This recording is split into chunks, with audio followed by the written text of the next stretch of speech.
Saudara, pekan ini publik diramaikan dengan informasi ribuan calon pegawai negeri sipil CPNS mengundurkan diri. Badan Kepegawaian Negara menyebut selain alasan pribadi, mundurnya ribuan CPNS merupakan hasil dari optimalisasi kebijakan pemerintah. Data Badan Kepegawaian Negara menyebut sebanyak 1.967 atau hampir 2.000 CPNS tahun 2024 mengundurkan diri. Sementara ada beberapa alasan mengapa ribuan CPNS ini mundur, di mana sebanyak 1.285 orang ini beralasan karena penempatannya jauh dari domisili, kemudian 320 orang terkendala izin keluarga, dan 156 orang karena kondisi kesehatan orang tuanya yang menjadi alasan.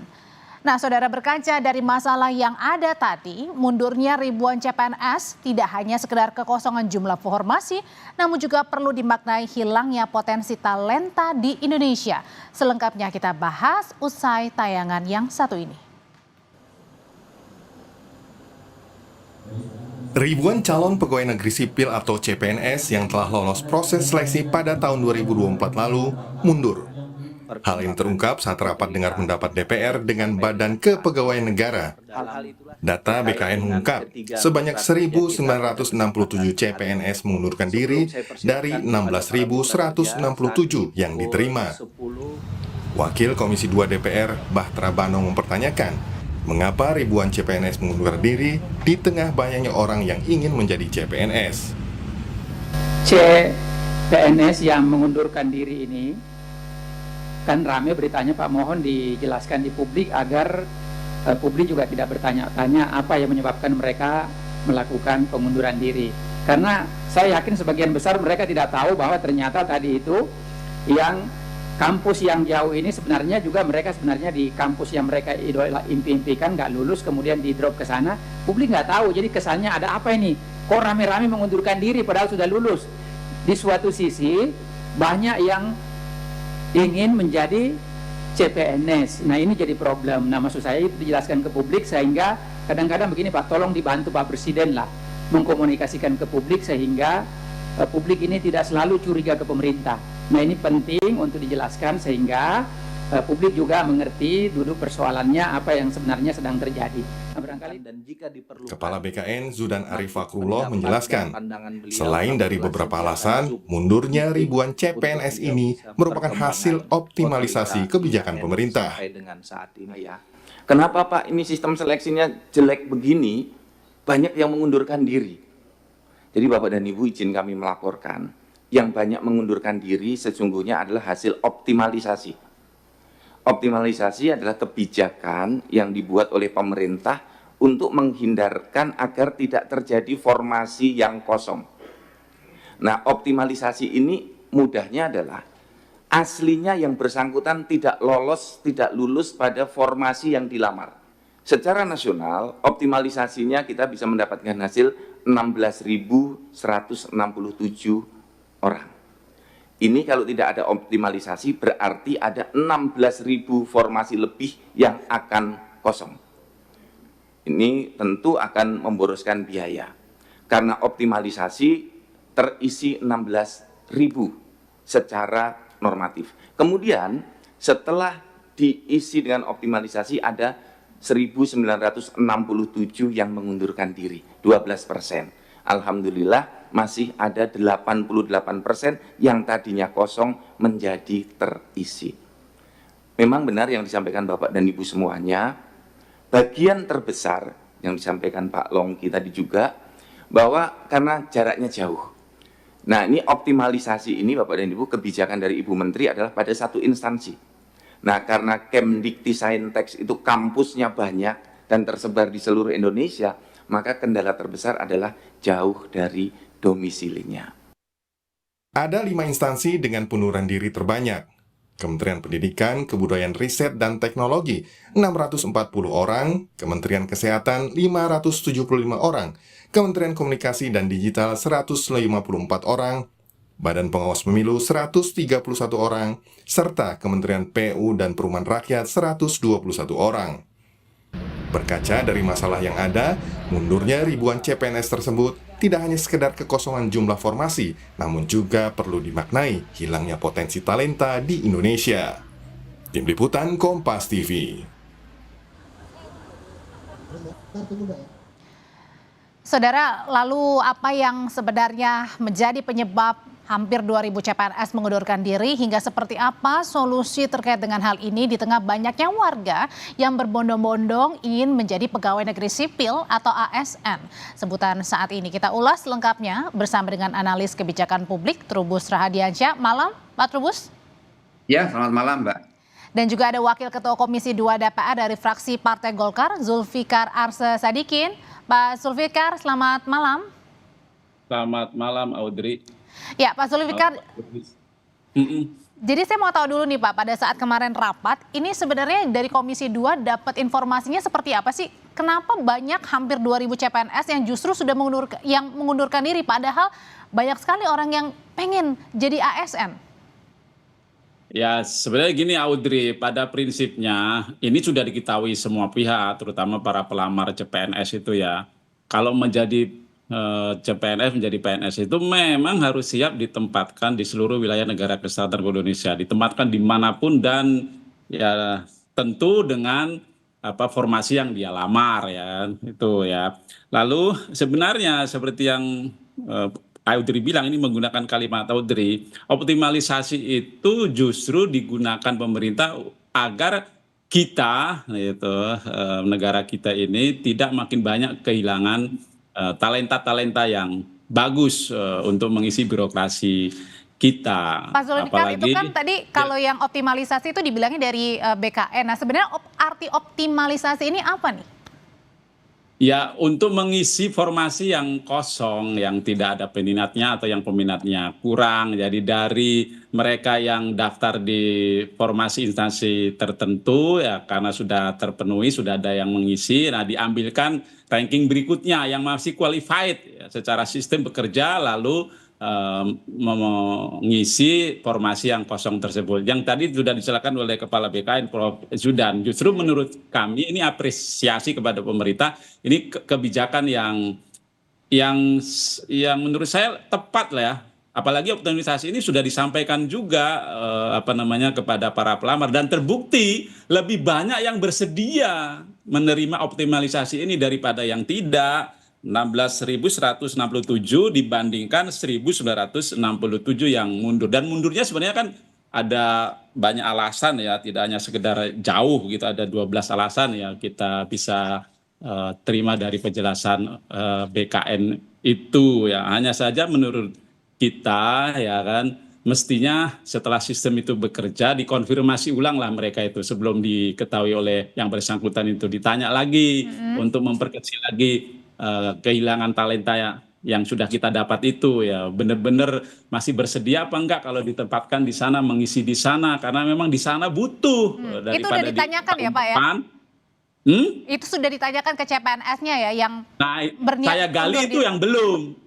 Saya gali itu yang belum. Mestinya itu sebelum diumumkan ditanya dulu ya, ditanya dulu. Kalau memang benar-benar enggak mau ya dengan alasan yang yang jauh, salah satu alasan itu ya apa boleh buat, kita kan tidak bisa memaksa. Tapi seperti yang saya bilang tadi, prinsipnya kalau kita mau melamar menjadi PNS, kita harus sadar diri betul bahwa kita itu bisa ditempatkan dimanapun di wilayah negara kesatuan. Ya, yang penting ke depan ini, Audrey, menurut saya seleksi ini harus makin lebih berbudaya adiluhung lah, itu ya, makin bersih, makin transparan, makin objektif, Pak Zulfikar, sebentar. makin sesuai dengan kebutuhan. Ya, gimana? Ya, saya tahan dulu sampai di situ. Saya mau tanya pandangannya dari pengamat kebijakan publik nih, Pak Trubus. Kalau pandangannya Pak Trubus sendiri ngelihatnya gimana? Oh, balikin lagi nih ke CPNS-nya aja, yang tadi katanya ini nampaknya kurang mau karena dengan alasan jauh dari tempat tinggalnya. Apakah hanya seperti itu alasannya atau jangan-jangan ada alasan di balik alasan lain ya?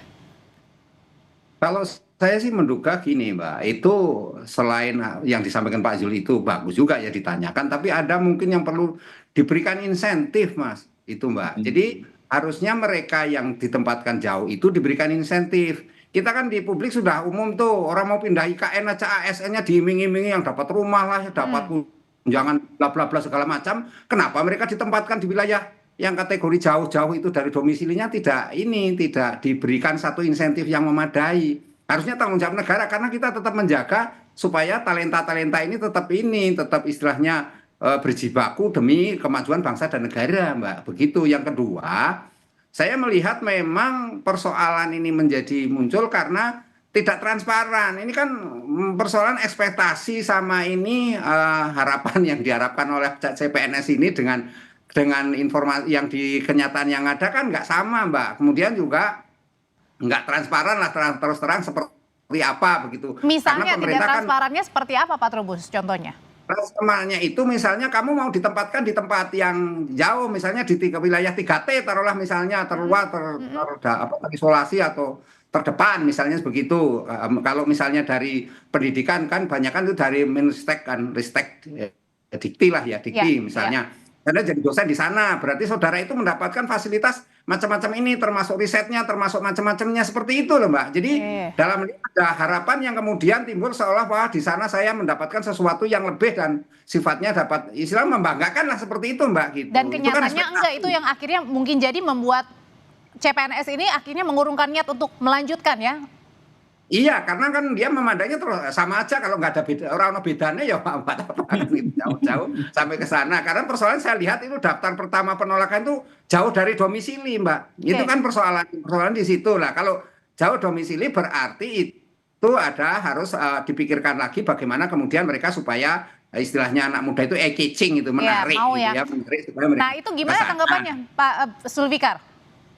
Loh, kalau soal insentif sih ada untuk yang 3T memang ya, dan tugas tertentu ya, terluar, terperinci, terdepan itu ada ya kan. Bahkan sebenarnya ASN kita makin baik penghasilannya itu, selain gaji juga ada tambahan penghasilan, ada tukin, ada sertifikasi ya. Kalau di daerah juga daerah bisa menambah gitu. Yang penting itu ke depan tadi saya sudah bilang ya kan, ini rekrutmennya seleksinya makin berbudaya adil. Yang kedua, kita juga ingin ke depan karena birokrasi itu harus makin reformis dalam hal ini menunjukkan birokrasi yang merit ya, penempatan, penugasan jenjang karir itu benar-benar berdasarkan integritas, prestasi dan kompetensi ya. Begitu, Audrey. Tapi bukan, apakah jangan-jangan nih ada juga anggapannya Pak Trubus kan pengangkatan CPNS ini diundur ya kalau nggak salah di bulan Oktober nanti ya. Nah apakah ini juga menjadi salah satu penghambat akhirnya membuat ya sudahlah daripada pengangkatannya lama lebih baik kalau ada pekerjaan yang sudah ada di depan mata saya kerjakan aja hal itu. Iya bisa saja karena kan di antara mereka alasannya kan karena mereka masih terikat dengan pekerjaan yang lama kan gitu.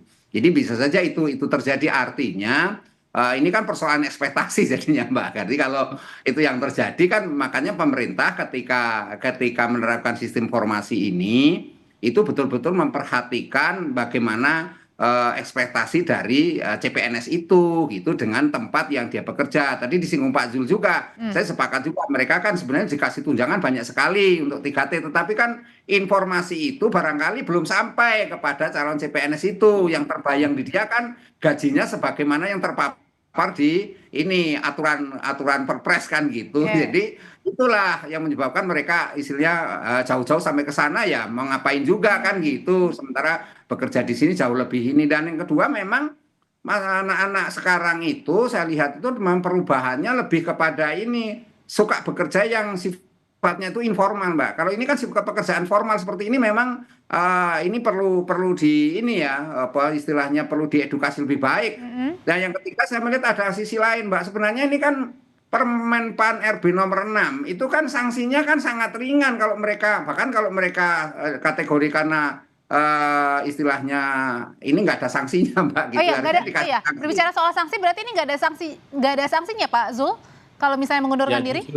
Justru itu kan menghargai keputusan dan kemerdekaan sikap para pelamar sebenarnya ya kan. Kalau nanti semuanya itu minta dekat Pak Trubus, waduh ada jutaan ASN kita itu minta dekat semua kan repot gitu. Makanya saya tadi bilang ada satu langkah yang belum dilakukan oleh Kemenparekraf dalam ini BKN, yaitu mengkonfirmasi ulang. Kalau soal informasi akan ada optimalisasi mereka udah tahu, tapi konfirmasi ulang lah supaya kita tidak makin banyak loss-nya talenta kita ini. Walaupun menurut saya dibandingkan dari 16.000 1967 itu kan hanya 12,20%, bukan berarti mengecilkan ya. Tapi kalau dibandingkan begitu, nah, oleh karena itu ke depan kalau ada seperti ini lagi ditanya ulang. Oke. Dan kita minta kepada adik-adik kita, teman-teman kita, warga negara kita itu kalau memang mau jadi ASN, tanamkan betul bahwa kita ini memang harus disiapkan diri Ditempatkan untuk di mana aja gitu ya dimanapun. maksudnya. Iya, Nah, itu. Pak Zul, tapi kalau gitu pertanyaan selanjutnya, nah yang menolak ini untuk ditempatkan di wilayah-wilayah tertentu,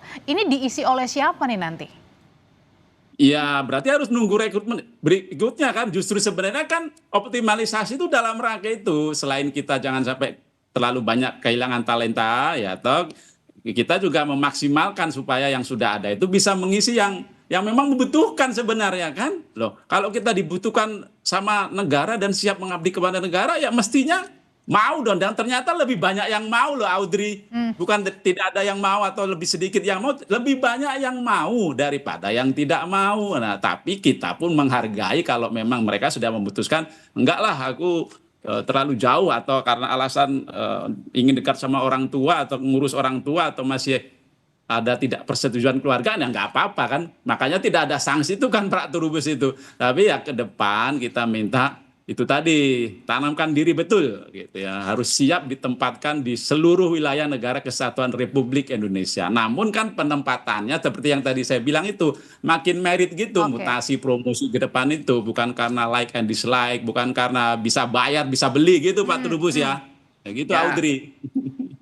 Oke, berarti ini nanti ditanyakan lagi juga ya, berarti Pak Trubus ya mungkin bisa menjadi solusi juga ya kepada CPNS tadi ya mengenai detail-detail kalau ditempatkan di mana, kemudian ada tunjangan atau kelebihan-kelebihan seperti apa yang membuat syukur-syukur CPNS ini bisa berpikir ulang. Betul begitu Pak Trubus? Iya, kalau menurut saya itu memang sesuatu hal yang perlu dilakukan oleh pemerintah. Di samping juga ini saya tetap pada pikiran bagaimana kalau mereka diberikan sanksi. Jadi di Permen Kopri nomor 6 itu sanksinya cuman dia nggak boleh daftar lagi kalau selama dua kali anggaran, maksudnya 2 tahun, berarti kan seperti itu.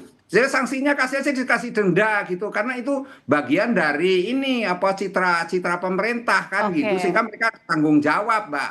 Kalau enggak nanti orang jadi uji coba dong, coba-coba akhirnya yang lain berbondong-bondong pengen daftar karena kalah pinter, kalah cerdas misalnya, akhirnya nggak dapat kesempatan dong gitu. Jadi menurut saya ini supaya kita berkeadilan, kasih dia sanksi kan, dan diberi informasi juga misalnya setelah 5 tahun Anda kerja di sana itu bisa balik ke domisili, dekat domisilimu, bisa pindah misalnya mutasi. Nah, dengan istilahnya di bawah kementerian yang sama kan seperti itu. Informasi itu kan penting dalam rangka supaya mereka ada istilahnya cinta tanah air. Ini konteksnya dilarikan ke kebangsaan, Mbak. Cinta tanah airnya itu yang penting gitu.